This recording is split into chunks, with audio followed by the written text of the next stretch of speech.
Matt Chandler has learned his lesson, or has he? Hi, I'm Scott. Hi, I'm Mark. All I'm gonna right. go with no. So, in the world of slaps on the wrist, this, in my opinion, takes the top honor for the 2022 least painful slap on the wrist. We should have an award. We should have an award show. That's Church. a least painful slap on the wrist. Oh my gosh. Yeah. So earlier this year, we reported, I think like it was like a month or 2 months ago, Matt Mhm. Chandler was asked to step down as in his active duties as the teaching pastor of the village church, as well as any active speaking engagements he would have as the head of the Acts 29 network, which is a Yeah. church planting network, international church planting network. It was because it was found out that he was having what they deemed an inappropriate relationship with somebody on social media. They claim that nothing inappropriate actually happened, but that the relationship still was inappropriate for somebody in Matt's position. And so they hastily removed him from his position of his optical position of being the head of these things. And I was kind of hopeful. I thought in a year Mhm. where pastors were doing crazy things and not getting called out for it, I thought this might be the one example of a biblical reconciliation, a a biblical restoration process that would make the church proud, right? In light of years, a whole year of stories of church disaffiliations and Hillsong Church and all these other things of church pastors going crazy, I thought this might be the one illustration of a church pastor who was human, who got caught being human, and then who was then restored back to his position in a very compassionate, uh, biblically based way. And unfortunately, it doesn't seem like that's what's happening. Yeah, Yeah, like I flipping through the article, it's like there just what kind of struck me is that there seemed to be a fair amount of um let's just say euphemistic language. yes, And like from the get-go, the article left me feeling very suspect that there was anything truly genuine going on. I mean, and I could be wrong, yeah, but like the way they wrote about it at least made me not feel encouraged. So, yeah, can you explain like the details? yeah. So let's kind of let's you know, like, remember in science class when you would take some sort of liquid and you would boil it, and then you could kind of um you could tell all the different parts that made up this chemical solution by Yeah, burning yeah. away each chemical one at a time. So let's Hmm. do something similar to that. So let's talk about each of the independent elements. So what is supposed to happen when you are asked to step down and take a period to um, to learn something from your mistakes, right? So this Yeah. this one's interesting because let between the two of us, real quick, let's just spitball all the different things there are to think about. Like, one, um, what does it mean to have an inappropriate relationship with a female who's not your wife, right? That's one thing that you've got Right. to do some personal work on. Um, what is it to allow your ministry to get compromised by a poor judgment, right? Yeah, I would say like accountability, Accountability, right? like what are your like how do you figure into like maintaining accountability? Do you have a good strong accountability partner, or if you want to call it that, or in structures in the church? Right. What does it mean? Right, exactly. So along those lines, what does it mean that nobody in your accountability circle actually knew what was going on? So like we Hmm. we just mentioned five things right there. So if you took 1 week to work on each of those things, that's 5 weeks. And we've barely scratched the surface of all the Oh things yeah. there are to work on, right? Like what does it say to my kids that I can have all these other relationships take primacy over my relationship with my God, with my relationship over my wife, my relationship over my kids. Like, I could go on and on about the things that you need God to reveal to you about yourself and how you need to change and repent and improve. before you ever think about stepping back to the pulpit. And this guy takes a 2-month vacation, and hey, it's time to get back to work. You know? Yeah, I mean, it's And so, I like, mean, maybe that it might have even been faster yeah, than Greg Houston. I mean, my God. yeah. So here's what I think happened. I think, and once again, I'm a guy who's known to spend money playing poker every now and then, in a friendly game. So You're a bad man. if I were a betting man, I would say that everybody had the right idea at the beginning. Everybody had the right motivation, right? We can't sweep these kind of things under the rug, and we need to do something. We need to do it immediately. We need to do it confidently. And so that's what like you are going away, and we don't have all the answers right now, so we'll kind of run with it as we're going.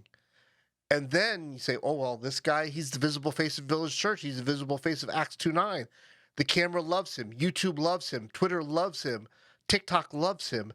And you know what? Giving's gone down. Attendance has gone down. Merch sales have gone down. So we can't keep this guy on the sidelines for too long because this is starting to affect the annual budget. We can't have that. Yeah, and it's like it makes us sound so cynical when money comes into so many of these conversations. Dude, my cynicism is all I have to offer. If you take that away from me, I have nothing. I have nothing, dude. Like that's all I have to give you. Yeah, but unfortunately, like, because I'm looking at this and it's like, okay, so it was like 2 or 3 months or whatever, like, so like in the denomination that I'm in, every 7 years a pastor can take a sabbatical, and that's 12 weeks. 12 weeks, yeah. So that's 3 months. And that is to be able to take time away from ministry, to be able to look at their ministry in toto, to be able to reflect on that, to be able to plan for future ministry, to be able to, to study something new that can contribute to their ministry. Yeah. And then they come back. You cannot do all that and then, properly repent for having at least crossed a line, if not crossed the line, when it comes to relationships, and all the huge bucket of stuff that is part of that. Like you cannot do all these things and then you can't go through that and just come back in 12 weeks. I'm sorry, but it's going to take you time. Like you need to be seeking counseling with a professional. Be like, why can't I admit this or this? Like, why did I go looking for some kind of thing in this relationship instead of looking to my wife? It's like, that's a lot of hard work. Yeah. I mean, it's ministry, it's marriage, it's personal, it's business. It's like every aspect. Yeah. So it's like, I don't buy it at once, like at all, that it's 3 months. And when, like you mentioned, like, okay, like we're starting to kind of lose viewership and sales and yada, yada, yada. It's like, yeah, that's what this seems like. Yeah. I mean, otherwise, I actually hope that's what it is, because otherwise it gets even worse, right? So now, so let's say it's not that. Let's just say it's a guy who's going insane because he's got nothing to do. It's like, you're telling me that you can't hunker down for 6 months and study the word and pursue God and go back into like college student mode and be like a sponge and receive? Like you absolutely have to get back to work, or else you don't feel like you're doing anything meaningful. Like that to me is even worse than if it's about money. And I'm sorry, but like this, like you have a quote here, if you don't mind me reading it. By all means. So it says, Matt has engaged the plan, whatever that is, in earnest and with humility, completing what has been asked of him. Yeah. Etc. And like, to me, I'm like, I don't know if your plan included him reevaluating should he even be in ministry. Right. Because if you're at that level of ministry and you're able to sufficiently hide this inappropriate relationship, I mean, that tells me that maybe you need to reevaluate that. Right. And this is how you know that it was probably Matt Chandler himself who was in charge of his own disciplining. Right. Because there was never a question at any point of whether or not he was going to come back to the pulpit, of whether or not he was going to resume his duties as the head of the 829 network, Like those were already fait accompli. It was already done. That was a decision that was already made. That whatever this process does, like you will be back at the pulpit, and we'll be back to business as usual very quickly. Yeah, and if we compare this to like Hillsong, right? Like that was a much more severe situation Right. than this. I mean, just by general comparison. I mean, unless there's something hidden we don't know about Matt Chandler yet. Yeah.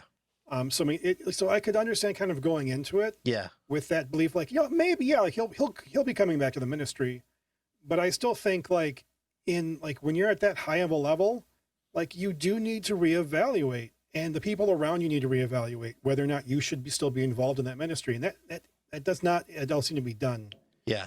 Yeah. and that upsets me. Like with Greg Houston, the answer is no, you should not be in ministry. Yeah. Like there's a sufficient history there to prove that that's already the answer. Yeah. But with this, it's like I'm not seeing that. Like and maybe it's like he'll come out and like there'll be details and he'll explain things, and I'll be able to feel better about it. Right. But like I said, it's all this euphemistic language. He has engaged the plan. Yep. Like, what is he? A freaking teleporter on the Enterprise? He's engaged. It's like, no. It's like, tell us like what, like this can't, like discipline for a public figure can't be not public. Yeah. Yeah. And so one of the bullet points I had here is that performative discipline is actually worse than no discipline at all. Oh my. It actually would have been better if the leadership would have just come out and said, "Hey, this thing happened. We reviewed it. It's all smoke. There's no fire. There's nothing to be concerned about with. We're going back to business as usual."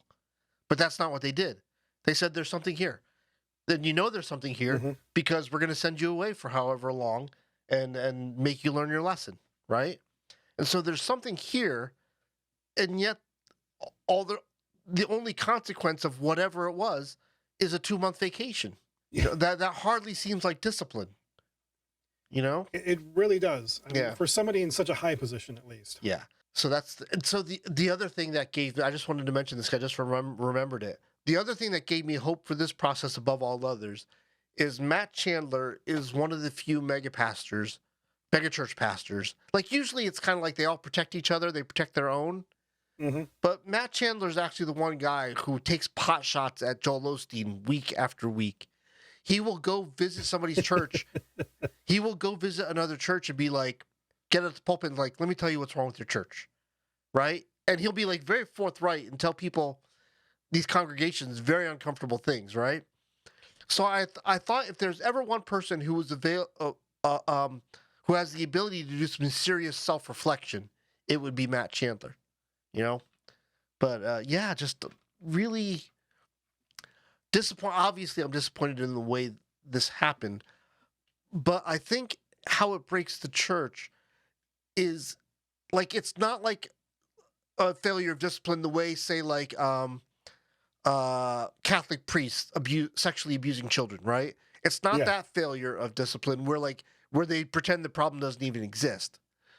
But it's a failure of discipline so if I'm an outsider, if I'm a non-Christian thinking about church and like, does this building and these people, do they have the ability to change my life? Is there anything happening here that makes me think that they have maybe something I don't know about or something that I haven't experienced yet?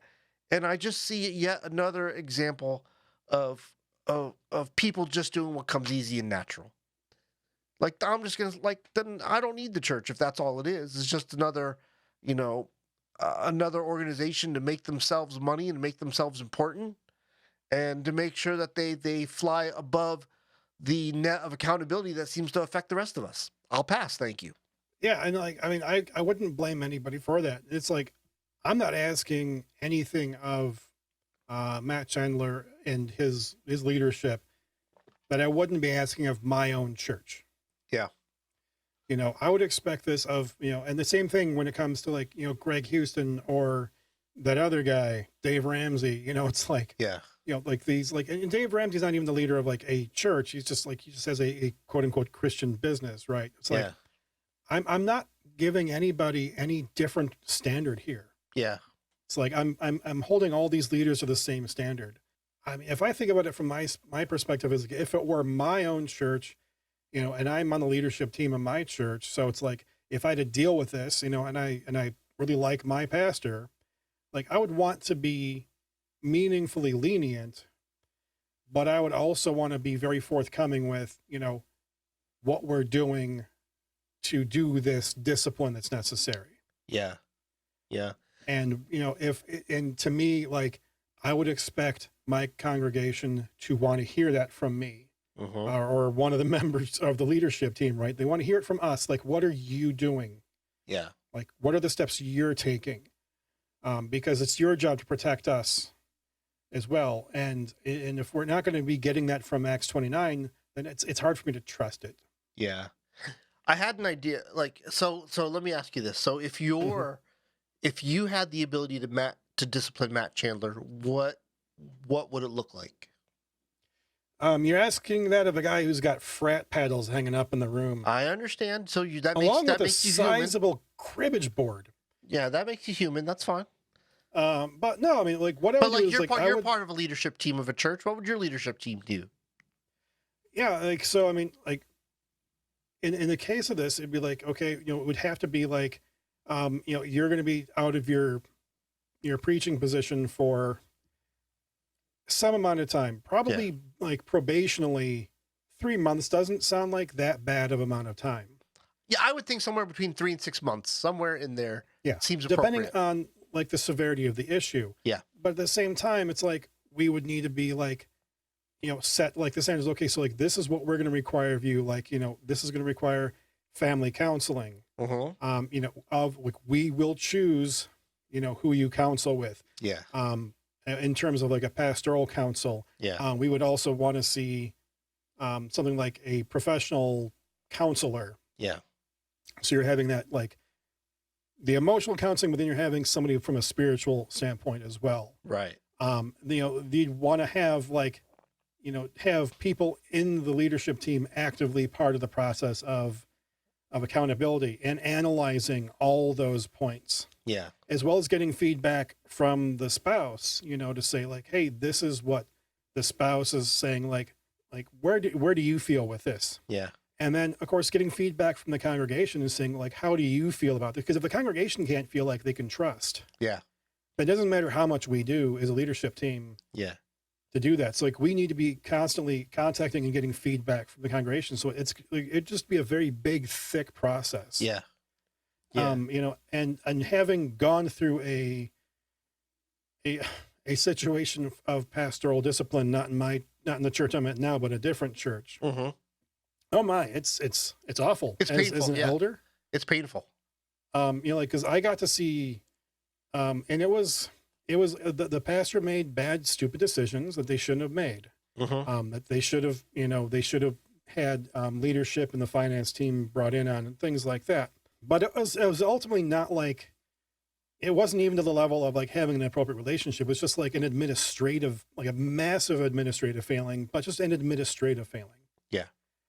And like that was like the degree, like we had to be very open and honest, like what we're doing, giving the congregation the opportunity to, be part of it and everything. So yeah. Yeah. Let me say this, that I agree with everything that you said.